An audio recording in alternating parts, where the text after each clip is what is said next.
Basically काहीतरी करायचं आहे ही जिद्द एक मनात होती की माझ्या आजूबाजूला मी लोक बघायचो. I used to beg in ट्रेनमध्ये भीक मागायचो. काय सांग बँजोमध्ये वाजवायचं, रस्त्यावर वाजवायचं, गणपती विसर्जनला वाजवायचं, मिरवणुकीत वाजवायचं. मग कोणाच्या घरी बारसा असेल तिथे वाजवायला गेलो. पैशासाठी काम हे म्हणजे लास्टच आहे की मी पैसा कधी विचार करतच नाही, आज पण नाही करत. कसं येत गेलं काय येत गेलं हे देवालाच माहिती. मला हार्ट अटॅक आलेला 6 महिन्यापूर्वी. माझ्याकडे फक्त 3 मिनिटं शिल्लक होती. तेव्हा I was diagnosed with 5 more blockages, almost 6 blockages. काम आलं ना की मी शांत होतो असं, म्हणजे बस मग मला माझं विठ्ठल भेटला. आणि माझं ऐकण्याची काहीतरी देवी शक्ती आहे. मला I enjoy my work. It is like a paid holiday for मी.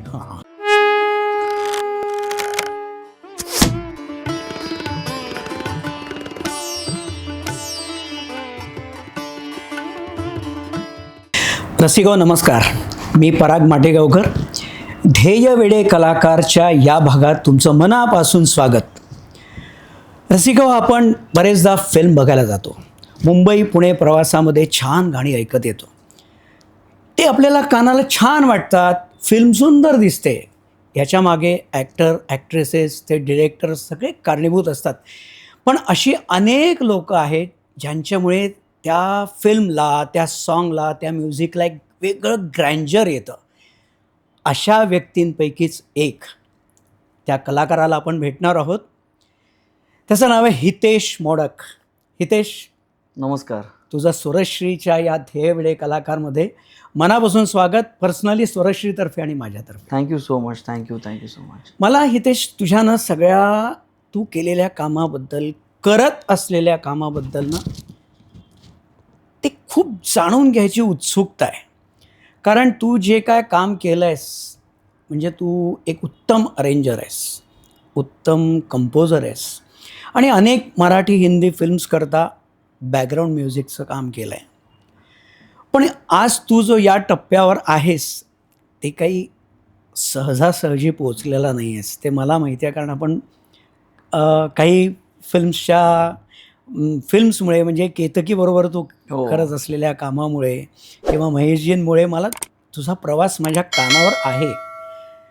तो खूप रोमांच आणणार आहे. मला सर्वप्रथम त्या तुझ्या स्ट्रगलबद्दल सांग, कारण टायटलच ध्येयवेडे कलाकार आहे. करेक्ट. कसं आहे ना की आयुष्यात सगळं इतकं हे मिरॅकल असतं ना, हे आता मला ॲक्च्युली आता लाईफ कळते.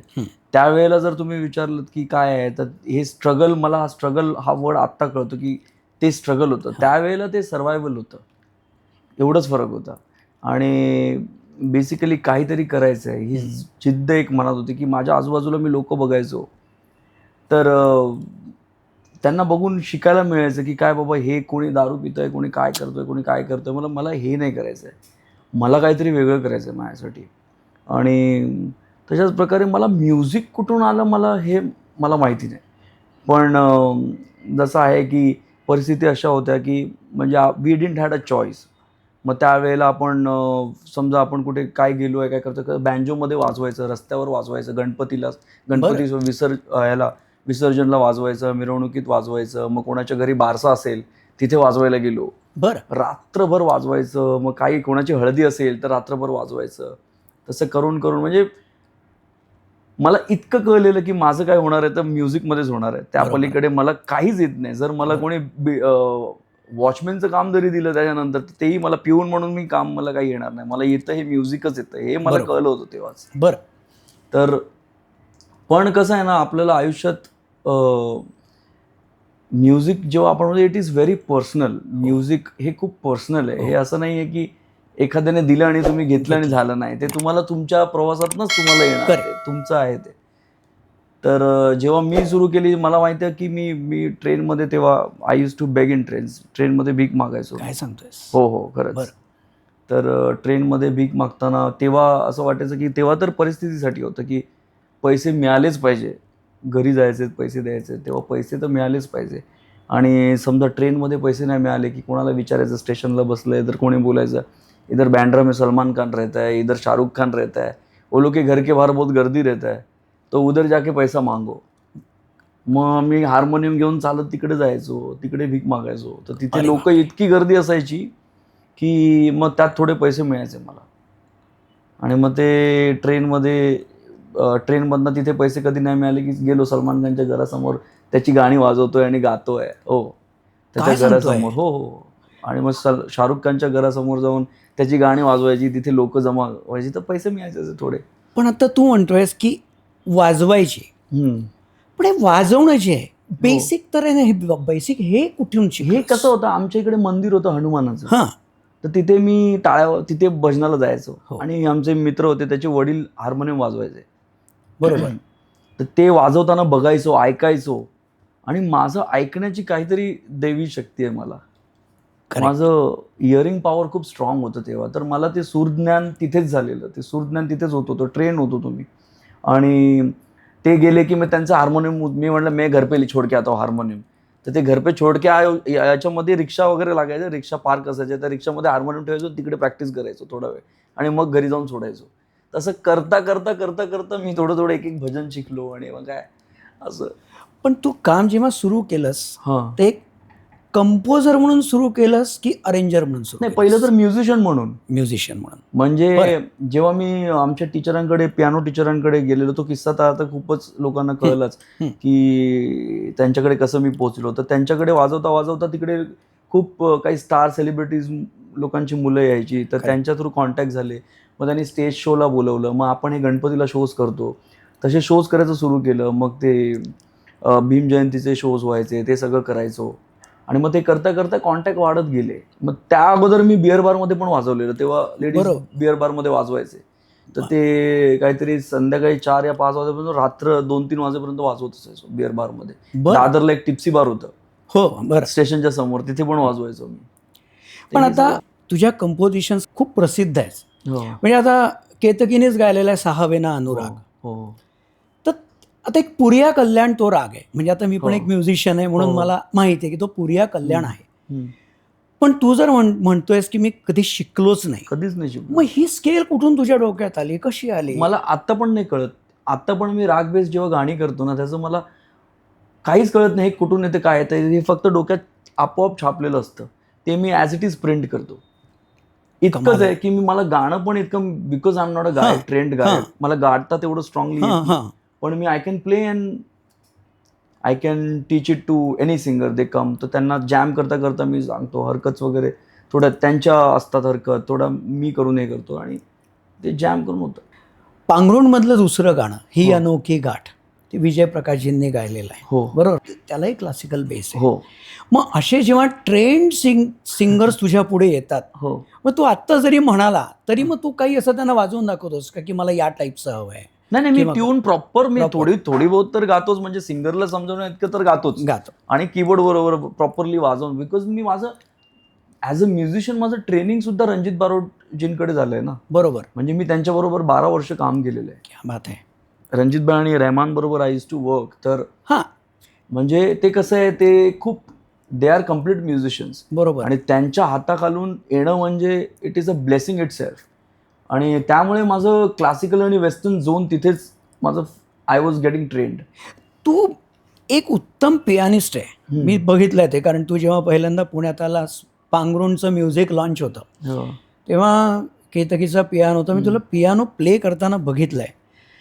तू जर म्हणतोयस मी शिकलो नाही कुठे, हां ठीक आहे, तू ऑब्झर्वेशनने शिकला. पियानोला लेफ्ट हँड तर सॉलिड तयार पाहिजे आणि तो तुझा आहे. मग तू प्रॅक्टिस कशी करत होता? एक फिंगरिंग त्याचं विशिष्ट स्टाईलने असल्याशिवाय, की कुठे आपण लाऊड वाजवतो तेव्हा एक बँग देतो किंवा फीलने त्याचं पेडल वापरतोस, हे की नाही? त्याचं एक रिझन आहे, माझं म्युझिकल डाएट खूप स्ट्रॉंग होतं. मी ऐकतो खूप म्युझिक. आत्ताही मी खूप म्युझिक ऐकतो. म्हणजे त्यावेळेला पण हबी हँकॉक, चिक कोरिया, हे सगळं माझ्या टीचरमुळे माझ्यापर्यंत पोचत होतं ते. तर ते ऐकता ऐकता मग त्यांना मी प्लायवूडवर प्रॅक्टिस करायचो. मी अंडर कन्स्ट्रक्शन बिल्डिंगचा वॉचमॅन होतो ना, मी पार्ट टाइम जॉब करायचो. वॉचमॅन म्हणून. तर तेव्हा आम्ही असं प्लायवूडवर नेहमी माझा हात असाच चालू असायचा, असं. क्या बात आहे. Left hand. आणि ते करता करता यू इमॅजिन द सूर ऑल्सो, असं करता करता. तर ते फिंगरिंग प्रॅक्टिस पण होते आणि हाताची प्रॅक्टिस पण होते. तर ते फिंगरिंग प्रॅक्टिस म्हणजे ही सी स्केल आहे, ही सी शार्प आहे, ही फ्लॅट आहे, तिथे प्रॅक्टिस व्हायची. बसून बसून काम काय, तेच करायचं. कारण मला ना तुझ्याबद्दल खूप प्रश्न म्हणजे असेच येतात डोक्यात, की जसं आता तू म्युझिक करताना एक सिच्युएशन दिलेली असते बरोबर. जरी तू एक इंडिव्हिज्युअल अल्बम असेल की तू एक कोणाकरता गाणं शंकरजींकरता करत असशील किंवा आणखीन कोणाकरता XYZ सिंगर करता करत असशील, तर एक त्यांची स्केल काय, यांची पिच काय आहे, लोज काय आहे, हाईज पर्यंत म्हणजे कुठपर्यंत आवाज जातो इमॅजिन करून ऐकून कळतं. पण सिनेमाची एक सिच्युएशन दिली जाते, बरोबर.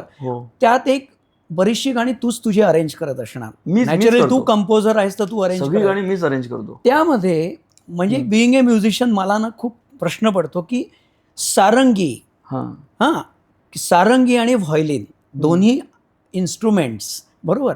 आता तू करून करून तुला हे सगळं माहिती असेल, पण सारंगी कशी प्ले होते, व्हायोलिन कसं प्ले होतं, सतार आणि सरोद, सतारचा टोन हा थोडा सॉफ्ट असतो सरोदपेक्षा, हे सगळं नंतर कळलं. पण आधी तू एक शिकलास कुठून? की शिकलं कसं आहे ह्याचं पूर्ण ना, कसं माझं एक लाईफ खरंच हे मिरॅकल आहे, म्हणजे पूर्ण ब्लेस्ड लाईफ आहे. तुम्ही जेव्हा सांगता की तुम्ही सारंगीचं रेंज कसं कळलं? हां, एक्झॅक्टली. कारण मी सुलतान खानचा बरोबर वाजवायचो जेव्हा मी 16 वर्षाचा होतो. क्या बात आहे. हो, मी त्यांच्यावर परफॉर्म करायचो. तर I was very blessed enough that to have these legends in my life. त्यांचा खूप मोठा हात आहे. तर त्यांना मी 24 तास ऐकलेलं आहे. ते हॉटेलमध्ये रियाज करायचे वगैरे सगळं, आणि म्हणजे I was blessed enough to have him in my life. तर रेंजचा प्रश्नच नाही, मला तिकडनं खूप शिकायला मिळालं. हां, तेच. कारण मसापरे ट्युनिंग आपण व्हायोलिनमध्ये लावतो, म्हणजे ती स्केल पटकन आपल्याला माहिती झाली. सॅक्सोफोनची किंवा त्याची पण एक रेंज असते, हो की नाही. मग आता मला दुसरा प्रश्न की तू देताना इंडियन नोटेशनमध्ये देतो सारेगमपधनीचा, की आता त्याच्यात एक व्हायोलिन फ्लूटवाल्यांना सितारवाल्यांना कळेल, पण ब्रास सेक्शन आहे, सॅक्सोफोन आहे, यांना तर मग वेस्टर्न स्केलमध्ये द्यावं लागतं. मग तू वेस्टर्न तसं लिहायला शिकलायस? नाही, मी नाही शिकलोय. मी आपल्याकडे बेसिकली खूप ग्रेट कलाकार आहेत आपल्याकडे, म्हणजे व्हायोलिन प्लेअर. ते आपलं रायटिंग जे असतात ते लिहून घेतात. बरं. तर जितू जावडा वगैरे ते सगळे येतात, ते लिहितात. आणि कधी मॅसेडोनियाला द्यायचंय तर ते तिकडचे असतात अरेंजर्स, ते आपलं नोटेशन ते लोक कन्वर्ट करतात त्यांच्या लँग्वेजमध्ये. जसं मी एक फिल्म केलेली आता मध्ये, नाही वरण भात लोणचं कोण नाही कोणचं, त्याचं स्कोर मी पूर्ण मॅसेडोनियाला रेकॉर्ड केलेलं. तर the way they write Indian notation is insane, म्हणजे बिलीव्ह नाही होत की त्यांचं पण एक काय वोकॅब्युलरी वेगळंच चालतं. अमेझिंग. आणि तुम्ही कुठेही इंडियन ग्रेस मिस नाही करणार, इतकं प्रिसाइजली लिहितं. ते अमेझिंग आहे. ते स्टाफमध्ये फारच बारकाईने लिहिलं जातं. अमेझिंग. अगदी. तसंच तू अरेंजर, आपण आता बोललोस की तू तुझी गाणी अरेंज करत असशील, पण दुसऱ्याचं गाणं असेल, आणि तुला अरेंजर म्हणून बोलवलं. अरेंजरचं काम काय असतं रसिकांकरता मी सांगतो की जसं तुम्ही शालू स्त्रिया विकत घ्यायला जातात, बरोबर. आणि त्याचं तुम्ही काय बघता पहिले, तर त्याचा पदर बघता, त्याच्यावरचे मोर बघता, त्याचे काठ पदर बघता, म्हणजे किती सुंदर नटवलेलं आहे. त्या गाण्याला नटवण्याचं काम जे आहे ना, ते अरेंजर करतो, बरोबर आहे? बरोबर. तर हे मग तू कसं डिसाईड करतो अरेंजरचं, तुझं नेमकं काय तुझ्या डोक्यात? त्याच्यासाठी तुमची इमॅजिनेशन पॉवर खूप स्ट्रॉंग असली पाहिजे, की तुम्ही गाणं लोक कशी ऐकणार हे तुम्हाला पहिलं इमॅजिन झालं पाहिजे. जर तुम्हाला इमॅजिनेशन नाही आहेत ना, खूप लोक, खूप अरेंजर्स काय करतात, ते लूपवर डिपेंडेंट असतात. ते लायब्ररीमध्ये जातील, लूप वाजवत राहतील, अच्छा हा लूप जातोय, घ्या लूप आणि टाका, असं नसतं. ते एक इमॅजिनेशन असतं की ह्याला इथे व्हायोलिन सूट होईल का, नाही इथे फक्त ग्रूव्हनेच काम होईल. मग ग्रूव्ह पण कसं, you should make it. Sound घ्या आणि तुम्ही बनवा, तुम्ही वाजवा, ते तुम्ही क्रिएट करा, rather than just using loops. मला वाटतं ते लूप्स जे तुमच्याकडे असतात ते 10 अजून लोकांकडे असतात, तर त्यामुळे सारखंच वाटणार, एक्स्ट्रॉर्डिनरी काही नसेल. बरोबर. मला वाटतं लूप यूज करणं अवॉइड करून तुम्ही ते लूप मधले सॅम्पल्स कापा आणि तुमचं काहीतरी बनवा, नवीन, बरोबर, क्रिएट करा काहीतरी नवीन, बरोबर, रादर सजेस्ट. तर त्यामुळे ते तुमचं गाणं पण वेगळं साऊंड करतं, इतरांपेक्षा वेगळं साऊंड करतं. आणि जसं तुम्ही म्हणालात की रेंज, जर प्रत्येक इन्स्ट्रुमेंटची तुम्हाला रेंज माहिती असेल ना, ते एक्स्ट्रा बेनिफिट्स आहेत. तर ते तुम्ही प्रॉपरली यूज करू शकता. जसं मी एक गाणं केलेलं, प्रेम में तोहरे, ते आशाबाईंनी गायलेलं गाणं, ते अरेंज करताना त्यात आम्ही पर्शियन सेतार करून यूज केलेली आहे त्यात म्युझिक 1 मध्ये वगैरे. तर ते इतकं अप्रतिम वाजवलं, तापसदाने वाजवलं, इतकं अप्रतिम साऊंड आहे ते. त्या म्युझिक सेक्शनसाठी मला खूप कॉल यायचे की हे काय इन्स्ट्रुमेंट यूज केलंय. आणि it sounds like sitar but it is not sitar, it is a Persian sitar which has a different sound altogether. Correct. तर that uniqueness comes with lot of hearing. तुम्ही जितकं ऐकाल तेवढं तुमच्या कामात येईल. ऐकणं हे खूप इम्पॉर्टंट आहे. बरोबर. मला एक उत्सुकतेपोटी मी विचारतो, तू महेशजींचीच एक फिल्म केली ना, अंतिम. जेव्हा तू त्यांच्या घरासमोर तू म्हणालास की हार्मोनियम वाजवून, म्हणजे मला शब्द बरोबर वाटत नाही तो, पण तू त्या तुझी परिस्थिती होती म्हणून तू करत होतास. पण त्याच सलमानजींकरता जेव्हा तू काम करत होतास काय वाटलं तुला? आणि त्यांना त्यांच्याशी तू शेअर केला या गोष्टी? हो, त्यांना केलं. त्यांना he was very happy, he was very proud. आणि त्यांनी मला हग केलेला आहे, रिमेंबर. आणि त्यांच्या घरात मी जेवत होतो तेव्हा. बरं. हो, ते मला बिर्याणीच सर्व करत होते. तेव्हा मी त्यांना सांगितलं हे. काय सांगितलं? सर तुम्हाला एक गोष्ट सांगितलं ना, बोल ना. ते मराठीतच बोलतात, बोल ना काय आलं. म्हटलं असंच आहे की खूप वर्षा अगोदर मी जेव्हा लहान होतो तर तुमच्या घरासमोर मी हार्मोनियम घेऊन वाजवायचो पैशांसाठी, आणि लोक पैसे वगैरे द्यायचे. पैसा इनफ मिला ना, इनफ लोक आते थे ना, मेरा फॅन फॉलोइंग आहे की नाही. ओ क्या बात. आणि नाही, I am very proud of you what you are today. आणि keep doing hard work, be like water. He said be like water, limitless. त्यांनी मला सांगितलं you be limitless, you are very unique. वा क्या बात. आणि तो म्हणजे मॅडनेस पॉवर हाऊस आहे तो. He is very unique, that's why he is ruling ना. करेक्ट. अजून कोणाकोणाबरोबर काम केलंय? मी असं ऐकलं तू लता दीदींबरोबर पण काम खूप सगळ्यांबरोबरच काम केलं. काय लता दीदींबरोबर? मी एक तेव्हा म्हणजे पूर्वी एक गाणं केलेलं, एक कंपोजर होते निखिल विनय, ते कंपोजर निखिल जी आहेत ना, त्यांचं एक गाणं मी अरेंज केलेलं तेव्हा पहिल्यांदा. तेव्हा त्यांची भेट झालेली माझी. बरं. तर सेम तसंच त्यांना साऊंड क्लिक झालं की हे काहीतरी वेगळं साऊंड करतंय. तर त्यांनी मला बोलवलं, आम्ही भेटलो, खूप गप्पा मारल्या. तर थोडंसं असं कनेक्ट झालं आमचं. मग we were in touch like. मग ऑफनली असं रहमान थ्रू इकडे तिकडे आम्ही भेटायचो. असं म्हणजे रहमानजींबरोबर काम केलं म्हणजे तू नेमका म्हणजे as a arranger because I used to work with Ranjit भाई ना. करेक्ट. तर रणजित भाई आणि ते खूप बेस्ट फ्रेंड्स आहेत. तर तेव्हा समजा रणजित भाई, तर रणजित भाईंसाठी ॲडिशनल प्रोग्रामिंग करणं रहमानच्या गाण्यांवर वगैरे, ते सगळं चालायचं. रहमानजींबद्दल मी जे काय ऐकलंय की ते रात्रीतून सगळं रात्रभर काम करायचे आणि सकाळी, हे खरं आहे का? हो बरोबर आहे. ते रात्रीच काम करतात आणि सकाळी त्यांचं काहीतरी प्रेयर वगैरे झालं, नाश्ता वगैरे झालं की ते झोपतात. की बंद म्हणजे किती वाजता? रात्री 10-11 वाजता काम सुरू? मला वाटतं हो, अराउंड 8, 8:30, 9ला त्यांचं काम सुरू होतं. आणि मग ते सकाळपर्यंत करणार, आणि मग सकाळी झोपले की मग ते मला वाटतं 4-5 वाजेपर्यंत झोपतात ते संध्याकाळी. बरं. आणि स्पेशल आहे तो माणूस, स्पेशल आहे, प्रश्नच नाही. आता हे 6 वेना अनुराग गाणं आहे ना, हे गाणं मी जेव्हा रेडी झालं तेव्हा AR सरांना पाठवलेलं. बरं. आणि ते गाणं त्यांनी मला रिप्लाय पण केलं. माझ्याकडे आता ते मेल, माझा जुना मेलवर आहे. त्यांचं होतं की it is a very special song. I love the singer also and I love the arrangement. मी तुला तेच म्हणतो की ना, काही वेळेला ना एक गाणं एक स्क्रॅच पाठवतात. तर त्यात काही कळलेलं नसतं की याचा नेमका रिदम काय असणार आहे. बरोबर. नुसता टाक टाक टाक क्लिकवर गाईड वोकल्स असतात. पण गाणं जेव्हा आपण ऐकतो ना, एक साधारण आपल्याला एक अंदाज येतो की या स्टाईलची अरेंजमेंट असू शकते, ही व्यक्ती करणार आहे. पण तुझं अनप्रिडिक्टेबल आहे. नाही म्हणजे इन गुड सेन्स, की 6 वेना अनुरागची अरेंजमेंट अशी होऊ शकते असं मला नव्हतं वाटलं. मी त्या यशराजला जेव्हा केतकीचा डबिंग, तेव्हा ट्रॅकच नव्हतं. एक्झॅक्टली. मी तुला ते म्हणूनच उदाहरण देतोय की एकदम वेगळंच सगळं. पण ते गाणं खूप स्पेशल आहे, फार छान झालं, खूप स्पेशल आहे ते. It is very close to my heart. आणि द वे केतकीने पण ते जसं गायलंय ना, त्याला ती वेगळ्या लेवलला घेऊन गेली ते गाणं. I swear it is one of my favourite song all time. आणि मी आता प्लॅन करतोय त्याचं काहीतरी एक रिअरेंज्ड व्हर्जन मी ट्राय करतोय, मी आणि केतकी. आणि याच्याच बरोबर म्हणजे टेक्निकलिटीज येतात ना, की हे इतकं भारतीय. अँड स्पेशली जेव्हा तुम्ही बॅकग्राऊंड म्युझिक करता, रसिकांना ते सांगायला पाहिजे, तूच सांगू शकतोस बॅकग्राऊंड म्युझिक म्हणजे काय ऐकतं. कारण असं नाही या वाक्यापासून या वाक्यापर्यंत एक म्युझिक येऊ शकतं, म्हणजे तेवढ्या बारमध्येच ते आलं पाहिजे. तर या टेक्निकलिटीज तू कशा काय, म्हणजे एक्सपिरियन्सनीच की कसं बघून कसं असतं ना, बॅकग्राऊंड म्हणजे काय असतं, एखादी सिच्युएशन असते, त्या सिच्युएशनला एनहान्स करण्यासाठी बॅकग्राऊंड स्कोर किंवा आत्ताच्या काळात जर तुम्ही एक इझी वर्डमध्ये सांगाल, जसं फिल्मला एक स्क्रीन प्ले असतो हो तसं बॅकग्राऊंडला पण एक स्क्रीन प्ले असतं. जसे तुमचे इमोशन्स जात असतात, त्या इमोशन्सला करेक्ट वेने लोकांपर्यंत पोहोचवायला you need background score. Correct.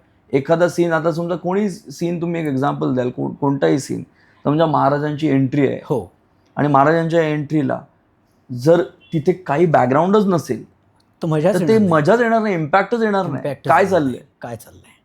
किंवा आता समजा महाराजांची एंट्री आहे आणि तुम्ही प्री रोलच दिला म्युझिकनेस, तर तुम्हाला कळेल की कोणाची तरी एंट्रीज होणार आहे, मग तो इम्पॅक्ट ऑलरेडी क्रिएट होतो. करेक्ट. तर एवढं त्या म्युझिकचं इम्पॉर्टन्स असतं बॅकग्राऊंडमध्ये. हे बॅकग्राऊंड म्युझिक म्हणून तुम्हाला जे मी सुरुवातीला म्हटलं ना, ते ग्रँजर येत नाही, या अशा सगळ्या गोष्टी असतात म्हणून ग्रँजर येतात. पण या गोष्टींमध्ये ना नवीन नवीन सॉफ्टवेअर येत असतात. म्हणजे जसं मोबाईल सारखं. हो हो हो. आज 14 आहे, 15R आहे, 15 Pro R आहे. करेक्ट. तसं मग तुला सतत अपग्रेड राहावं लागतं. ऑफकोर्स राहावं लागतं, नाहीतर मग तुम्ही you have to go with the time ना. नाहीतर मग तुम्ही कसं आहे ते सगळं काळाच्या पाठी राहाल आणि मग लोकांना विचारत राहाल की हे साऊंड कसं झालं, ते साऊंड. त्यापेक्षा आम्ही युट्यूबवर जाऊन मी बघत असतो, सगळं बघत असतो, रोज दिवस रात्र बघत असतो की आज काय आलं, उद्या काय आलं, आज काय आलं. आणि मग मला सांग, यात हे आपल्या इंडस्ट्रीत काम करताना तुला काय वाटतं, एका आर्टिस्टचा ॲप्रोच कसा असायला हवा? म्हणजे तू आता या सगळ्या बेसिकपासून काम करत तू आलायस, म्हणून मी तुला प्रश्न विचार. मला फक्त एकच गोष्ट वाटते, आर्टिस्टला जर काम करायचं ना, I think one should be honest with his work. इतकंच आहे. तुम्ही तुमच्या कामाशी लॉयल राहा, तुम्हाला देव सगळं देतो. इनफॅक्ट ते म्युझिक आहे ना, ते तुम्हाला सगळं देऊन टाकेल आयुष्यात. तर मी जिथे राहायचो आणि मी आता जिथे आहे, हे आयुष्य मला माझ्या म्युझिकनेच दाखवलं होतं. नाहीतर मी कधी हे असं इमॅजिनच नाही केलं असतं की मला असं आयुष्य कधी जगायला मिळालं असतं.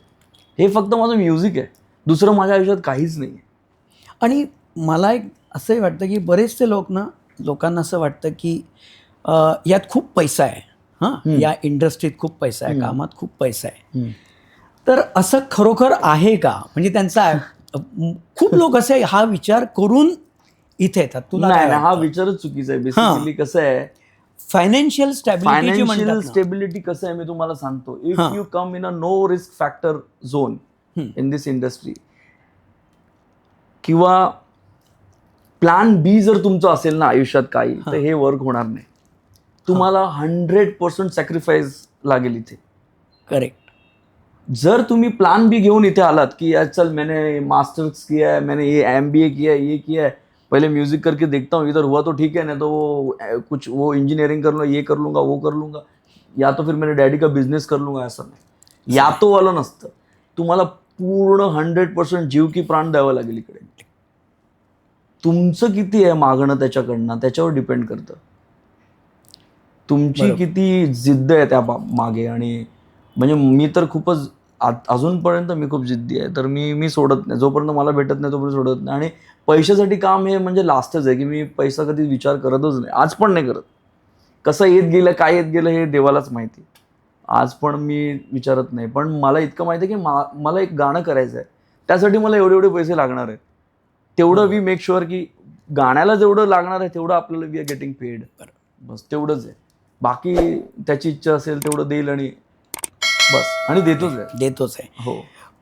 आता तुझ्याकडे जेव्हा बॅकग्राऊंडचं काम येतं, फार किचकट काम येते. म्हणजे एक गाणं करण्यापेक्षा, म्हणजे गाणं करणं इट्सएल्फ इज अ चॅलेंज. गाणं 3 मिनिटाचं 3 मिनिटाचं असतं आणि फिल्म 3 तासाची असते. 3 तासाची असते. सपोज तू बसून 4 रील 5 रील केलेस तुझ्या पद्धतीने, आणि प्रोड्युसरनी किंवा डिरेक्टरने म्हटलं नाही यार ये पसंद नाही आया, चेंज करो ये. काय वाटतं तुला? ते एवढी केलेली सांगतो मी. यशराजची एक फिल्म करत होतो, कुठली, दावत इश्क, किंवा इशकजादे. यांचं डिरेक्टर आमचे हबीब फैजल डिरेक्टर आहेत. खूप खूप टॅलेंटेड आहेत, मास्टर ॲट हिज वर्क, आणि खूप डिटेलिंगमध्ये काम करतात. म्हणजे तेवढं डिटेलिंगमध्ये मी कोणालाच बघितलं नाही काम करताना. तर तुम्ही बिलीव्ह नाही करणार, इशकजादेचं बॅकग्राऊंड मी 11 महिने केले. काय सांगतोय? 11 महिने. मला वाटतं आम्ही 22 वेळा केलं असेल फिल्मचं बॅकग्राऊंड. 22 वेळा, कमी सांगतोय, खूप जास्त वेळा केलं असेल. म्हणजे एक सीन, एक रील, मला वाटतं एक सीन आणि एक रील, मला वाटतं आम्ही एक 10, 15, 20 वेळा केली असेल. बापरे बापरे बाप. हो हो हो, म्हणजे तो माणूस सोडायचाच नाही की काय चाललंय. एक सीन 10 पद्धतीने करून बघायचो आम्ही की ये भी नाही, ये भी नाही, ये भी नाही. आज आलं एक सीन केला, अच्छा लग रहा है, कल अच्छा नहीं लग रहा है, चेंज. मग मला वाटतं I was parked at YRF for like 12 months for that background score. पण अल्टिमेट रिझल्ट पाहिल्यानंतर हो, मग हो. सगळं हो, हो. विसरायला होत असेल. हो हो, ते आहे. मजाच आहे मग ती. तसंच ना या क्षेत्रात पेशन्स पाहिजे, पण हा पेशन्स पाहिजे. मला खूप पेशन्स आहेत कामातच, फक्त कामात. कामातच. बाकी मला पेशन्स नाही. म्हणजे म्हणजे मी थोडासा रेस्टलेस असतो. मग मला काम आलं ना की मी शांत होतो असं, म्हणजे बस मग मला माझं विठ्ठल भेटलं. तर खऱ्या आर्टिस्टचं लक्षण हेच आहे की काम आहे, मग ते हो, मग की माझी artist- धावपळ फक्त कामासाठी असते. काम मिळेपर्यंत. काम मिळालं की मग मी एकदम शांत असतो. मग ती धावपळच त्या कामासाठी असते. करेक्ट. पण आता ना हितेश या क्षेत्रात खूप कॉम्पिटिशन आहे. हो म्हणजे पूर्वी बघ असं आपल्याला आपण लताबाईंना, आशाबाईंना, किशोरदा, रफी साहेब यांना ऐकायचो. खळे साहेबांच्या कंपोजिशन हो, अरे रेकॉर्डवर ऐकायचो. कधी त्यांचे चेहरे नव्हते दिसत. आता डायरेक्ट काय होतं, स्टुडिओमधले टेकच एकदम ते व्हिज्युअल सगळं जातं. हो हो, ती उत्सुकता खूप कमी कमी झाली होऊन गेली. एक्साइटमेंट. हो, हो की नाही. हां ठीक आहे, त्याचा दुसरा पार्ट की लगेच रस्त्यावर लोक तुम्हाला ओळखतात, ओळखतात. हो, ही गोष्ट वेगळी. पण उत्सुकता असते ना एक्साइटमेंट. हो की अमिताभ बच्चन साहेबांचं शोलेचं पोस्टर म्हणजे त्यांचं पेंटिंग असायचं, हो, रिअल फोटो नाहीच. करेक्ट. पण आता ही इतकी कॉम्पिटिशन झालेली आहे. काय वाटतं तुला? की competition as in I don't take it as a competition only, because there is so much talent ना. हो ते आता ते एक झोन कमी झाले, सिनियर ज्युनियर ते कमी झाले. आता काय झालं, लोक टॅलेंटवर, मी तरी लोकांना टॅलेंटवरच बघतो की हा किती टॅलेंटेड आहे. मग तो सिनियर असेल की ज्युनियर असेल, जर त्याचं टॅलेंट आवडलं तर I work with that person. आणि सोशल मीडियामुळे ते इतकं ॲक्सेसेबल झालं की कोणी तुम्हाला तुमचं काम तुमच्यापर्यंत पोहोचवू शकतो. करेक्ट. ते इतकं इझी आहे. काही काळा अगोदर एवढं इझी नव्हतं. कोणाला रिच आउट करायचं आहे तर करेक्ट. तुम्हाला मॅन्युअली जायला लागायचं किंवा मेल करायला लागायचं. मग मेलचं रिप्लाय आला तर आला. आता सोशल मीडियामुळे ते कनेक्टिव्हिटी जरा बेटर झाली आहे. आणि त्या रील्समुळे आता खरं टॅलेंट पण दिसतं लोकांचं. आणि यू एक कनेक्ट मिनिटात किती वेळा आम्ही कनेक्ट करतो. म्हणजे असं काही रील झाले मला आवडलं की I just connect with those people and वा. I start working. तर I think more than competition ना, इट इज ग्लोबल नाव. तू मगाशी दीदींबरोबर काम केलं सांगितलं, AR रहमान साहेबांबरोबर काम केलं, आशाबाईंबरोबर काम केलं, तू झाकीरबाईंबरोबर सुद्धा काम केलंय. मी कधीतरी आपल्या कुठल्या तरी विषय सुरू असताना मी ऐकलं झाकीरबाईंबरोबर मी स्टेजवर वाजवायचो ना, त्यांच्याबरोबर पण वाजवायचो स्टेजवर. काय म्हणजे कसं एकदा एक इन्सिडेंट होता. म्हणजे आमचं अब्बाजींची बरसी जेव्हा असते हां तेव्हा, म्हणजे आम्ही तरी खूपच स्ट्रगलर आणि नवीन म्हणजे काय एवढं काय हे नव्हतं. आणि तिथे त्या बरसीच्या दिवशी पास मिळणं हे खूप अवघड असतं. बरोबर. तर आपण सगळ्यांना जेवढे कॉन्टॅक्ट लावता येतील, म्हणजे त्यावेळेचे जसे असतात ते मित्रांना वगैरे फोन करणं, हे ते पास असतील मग वाट बघायची. मग त्या दिवशी पास नव्हते आणि मी गेटकडेच थांबलेलो. म्हटलं यार हे लास्ट वर्ष आहे. आज मला जर आतमध्ये जायला मिळेल, मी बरसी को कभी नाही आऊंगा 20 के बाद. मला यायचंच नाही आहे. मग काय नेहमी यायचं आणि बाहेर उभं राहायचं. सकाळपासून एंट्री मिळणार, पण संध्याकाळी त्यांचं एक मेन शो असायचा जिथे इंटरनॅशनल आर्टिस्ट पण यायचे. झाकीरबाईंबरोबर बेला फ्लॅक वगैरे सगळे आणि रणजितभाई वगैरे सगळे वाजवायला असायचे. तर म्हटलं यार हा शो मला बघायचा आहे. पण आपल्याला खूप म्युझिशियन्स बाहेर असायचे, त्यांना पास नाही मिळायचं. कारण ते मला वाटतं ते कॉर्पोरेटने घेतलेले असायचे, ते रिझर्व्ड असायचे सगळे. करेक्ट. एक दिवशी मी असंच गेटच्या बाहेर उभा होतो, शो चालू झालेला. बरं. आणि मी गेटला, त्या एक्झिट गेटला उभा होतो आणि मी विचार केला यार अभि हे लास्ट आहे. मी आता जर नाही भेटलं मला तर मी कधीच येणार नाही ह्याच्यानंतर आता अब्बाजीच्या बरसीला. जाऊ दे, नाही यायचं. आणि इतक्यात फैजान आला. बरं. झाकीरबाईंचा भांजा तो आला आणि गेटवर पळत, अरे हितेश तू हार्मोनियम बजाता है क्या? मला हा बजाता हूं. चल आजा आजा जल्दी आजा, बजाएगा क्या? आज मला माहिती नाही कोणावर वाजवायचं, काय वाजवायचं आहे. बजाता हूं म्हणलं, बजाता हूं, चलो अंदर. म्हटलं मेरा शर्ट तू पहन ले. मी त्याचा शर्ट घातला, त्याने माझा शर्ट घातला आणि डायरेक्ट स्टेजवर बघितलं तर आशाबाई आणि झाकीरबाई. मी म्हटलं आणि मला कुठे टाकलंय वाघाच्या तोंडात. आणि हा गेला निघून. आणि काय प्रोग्राम होता म्हणजे त्यांचा? काय मला तर काय त्यांचा सोलो वगैरे होता. म्हणजे तू लहेरा झाकीरबाईंबरोबर? कमाल आहे. आणि आशाबाई गात होते, गाणं पण गात होते, त्यांना संगत द्यायची. टाकले आणि वाघाच्या तोंडात. म्हणलं करो या मरो. पण वाजवलं, काहीतरी थोडीशी इज्जत राहिली आणि वाजलं आणि तिकडनं कनेक्ट झालो.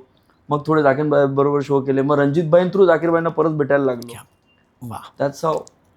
म्हणजे हे ना तुला आशीर्वाद आहेत. हो हो, आशीर्वाद खरंच आहे. म्हणजे आधीची तौफिक भाईंबरोबर केलंय खूप काम. आता तौफिक भाई त्यांचं ब्लेसिंग लागतं माझ्या गाण्याला. माझं गाणं त्यांनी वाजवलेलं, सखी माझे देहभान. बरं, ही अनोखी गाठ ही फिल्म आलेली शेवटची. सलमान अलीने ते गाणं गायलंय मराठी. फुल क्लासिकल गाणं आहे. प्लीज ऐका ते गाणं. नक्की ऐकेन. त्याचं अरेंजमेंट आहे का तुम्ही? जाकीर भाई तौफिक भाईने त्याचं रिदम केलेलं आहे. It is one of a classic. आत्ता तू पुन्हा ही अनोखी गाठचा उल्लेख केलास. ती फिल्मचं नाव आहे आता, ही हो, अनोखी माहिती आहे गाठ. मला. जेव्हा तू हे गाणं कंपोज केलं तेव्हा तुला असं कधी वाटलं होतं की हे फिल्मचं टायटल पण होईल कधी? नाही, मी तुम्हाला एक ऑनेस्टली सांगतो, हे गाणं जेव्हा मी कंपोज केलं ना, हे खूप आधी कंपोज केलेलं. हिंदीमध्ये होतं हे गाणं. बरं आणि हे गाणं निलेश मिश्राने लिहिलेलं होतं. बरं, जे खूप मोठे रायटर आहेत हो हिंदीमध्ये. हो, ऐकलंय मी. हो. तर हे गाणं घेऊन मी महेश भटकडे गेलो, पूजा भटकडे गेलो, यशराजमध्ये गेलो, बन्सालीकडे गेलो, सगळीकडे. सगळ्यांना खूप आवडायचं गाणं. बहुत अच्छा आहे, बहुत अच्छा आहे. पण कोणी घ्यायला तयार नाही हे गाणं. मग या गाण्याचे मी होपच सोडून दिले. त्याचं स्क्रॅच मी डिलीट करून टाकलं. म्हटलं नाही पाहिजे मला हे गाणं, नाहीच करणार हे गाणं, सोडून द्या. खूप दिवसानंतर मग महेशजींची भेट झाली आणि पांघरूण सिनेमा बघितला आणि तिथे ती सिच्युएशन बघितली. म्हटलं let me try this melody. Out of know where ती मेलडी परत माझ्या डोक्यात आली आणि मी त्यांना ती पाठवली. म्हटलं हे गाणं मेरे को चाहिए. आणि मग आम्ही वैभवजींना ते ट्यून पाठवली. वैभव जोशी. वैभव तो मस्त लिहितो. हो, अमेझिंग रॉक स्टार. आणि त्यांनी त्या गाण्याला म्हणजे 4 चांदच लावले. कुठच्या कुठे घेऊन गेले. म्हणजे बघ ना, कुठलं काम आपण कुठल्या उद्देशाने करतो आणि ते यू पुढे नेव्हर काय नो. होतं. दॅट्स वाय आय फील ना you should keep working. Correct. कुठे काम कोण काय ऐकत असेल ना, यू नेव्हर नो. म्हणजे नवीन लोकांनी शिकण्यासारखं आहे की आता हितेश म्हणाला की काम करत राहणं थोडक्यात. मला किती फॉलोअर झाले आहेत, माझं कोण ऐकतोय कोण नाही ऐकतोय काहीच फरक पडत नाही.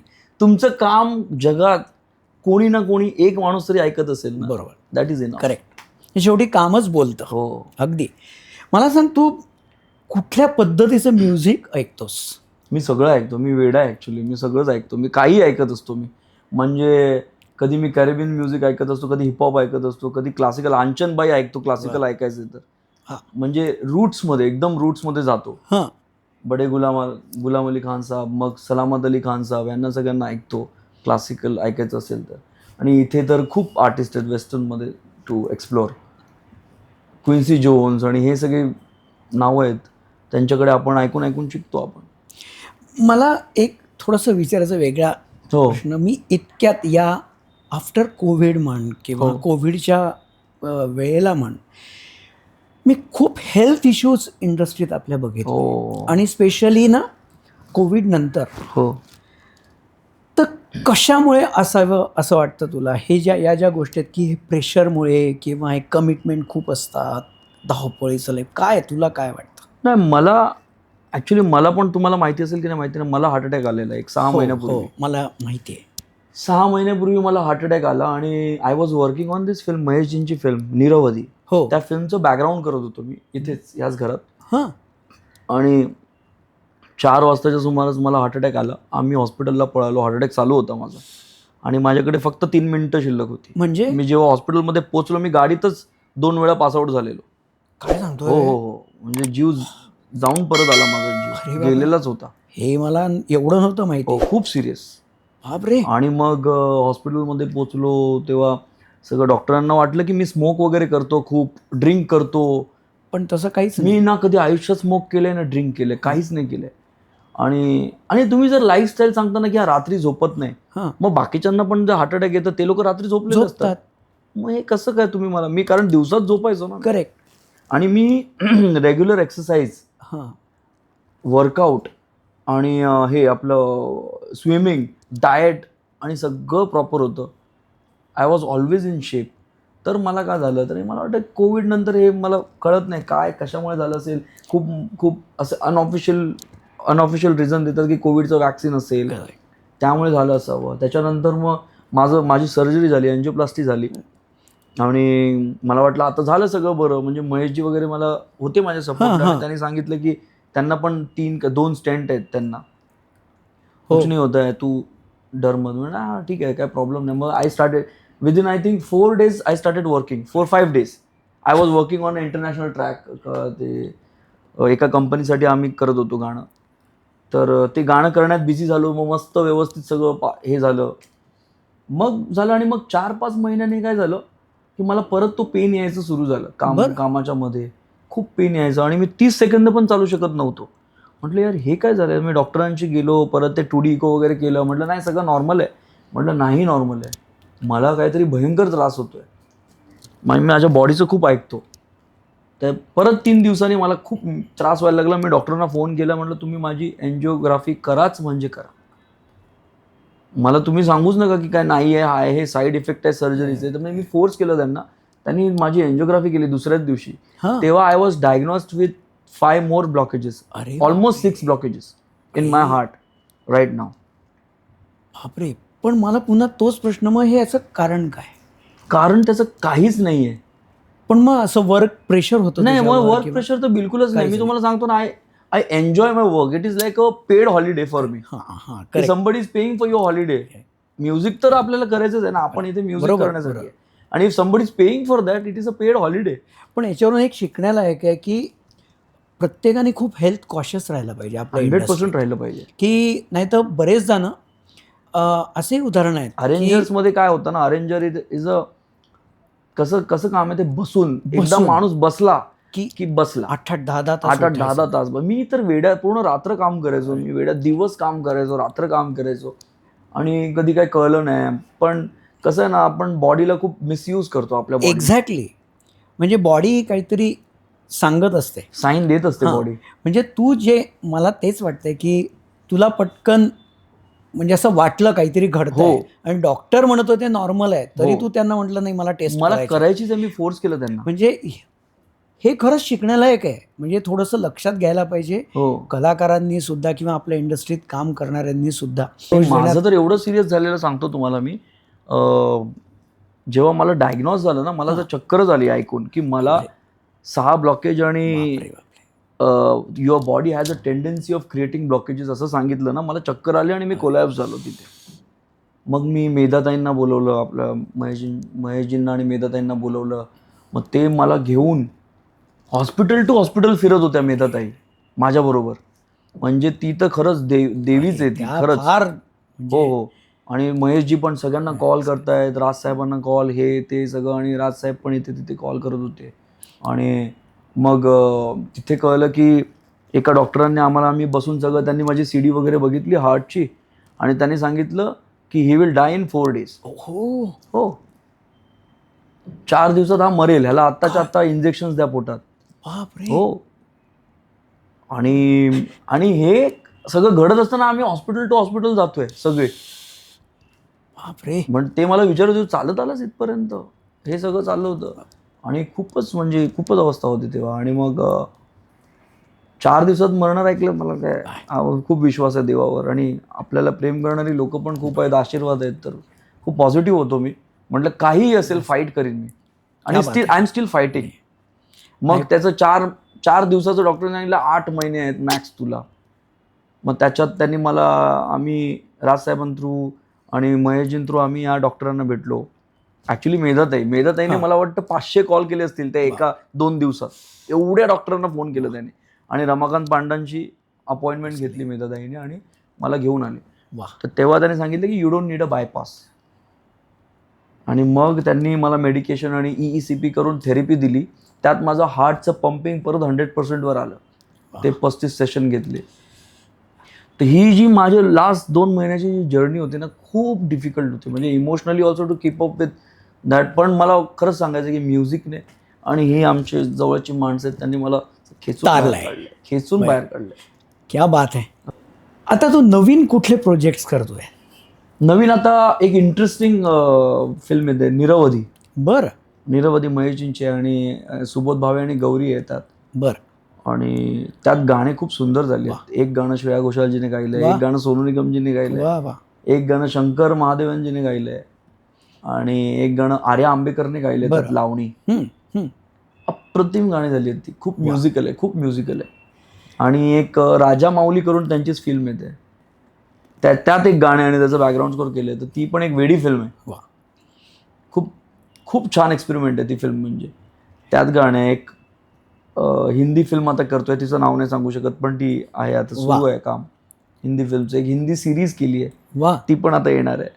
क्या बात आहे. हो. आणि एक पंजाबी फिल्म आहे आता, गुरु रंधावा बरोबर करतोय, वा, ती चालू आहे आता, ती संपवतोय. तू इतकं वेगवेगळ्या लेवलवर छान काम करतोय आणि बाय गॉड्स ग्रेस पुन्हा तू पूर्ववत म्हणजे तुझ्या जोशाने तू काम करतोय आणि नवीन छान काम तुझ्या हातून घडावं म्हणूनही कदाचित सगळ्या याच्यातून तू आता बाहेर आलायस. हो. पण हे सगळं काम करत असताना आपल्या इंडस्ट्रीत काम अजून छान व्हावं या दृष्टीने काय बदल व्हावेत असं तुला वाटतं? मला वाटतं काय माहिती आहे,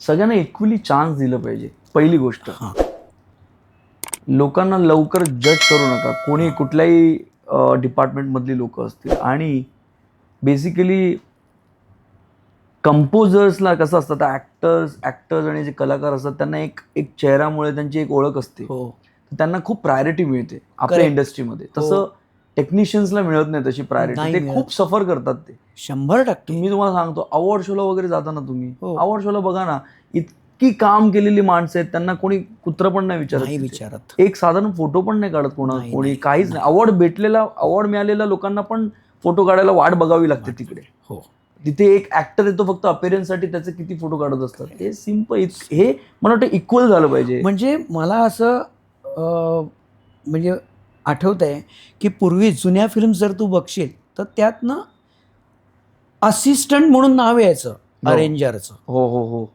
अरेंजर पण, म्युझिक अरेंजर पण हा भाग नव्हता. हो. श्यामराव कांबळे किती मोठी व्यक्ती, ऑफकोर्स, त्यांचं नाव नुसतं श्याम म्हणून यायचं. हो. किती अनफॉर्च्युनेट आहे, किती अनफॉर्च्युनेट. आमचं पण असं झालं ना, खूप मोठ्या मोठ्या फिल्म्सला आमचं अरेंजर म्हणून नावं नाही आहेत. खूप मोठ्या मोठ्या म्युझिक डिरेक्टर्सकडे आणि खूप मोठ्या मोठ्या फिल्म्समध्ये आमचं नाव नाही अरेंजर म्हणून.